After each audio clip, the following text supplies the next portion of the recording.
ఉప్పు దాకా వాటర్ వచ్చిందట. వాటర్ రాగానే ఇంకా పూజారికి ఇంకా శ్వాస కూడా ఆడలేట. అంటే ఇది ఇంకా గాడుపు తీసుకోవడానికి ఇబ్బంది అయింది. ముక్కులోకి వాటర్ వచ్చేస్తుంది కాబట్టి ఇంకా లాభం లేదని ఏం చేసిందట, అసలు గుడి మెట్లపై నీళ్ళు ఎక్కాడట.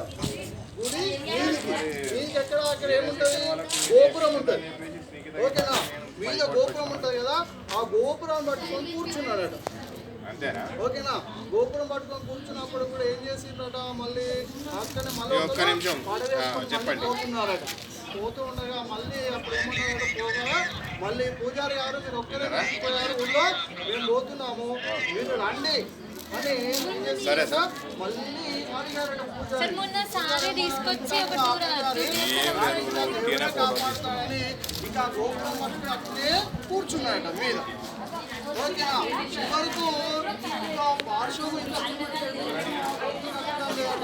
వర్షం బాగా పడుతుందట.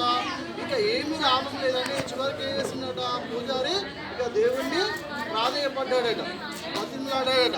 దేవుడా నువ్వే దిక్కు, నేను నీకు ఏమి తక్కువ చేశాను, రోజు కూడా నీకు కావాల్సిన అన్నీ అదే రోజు నీకు కావాల్సిన అన్ని పూజలు చేస్తున్నాను, రోజు అన్ని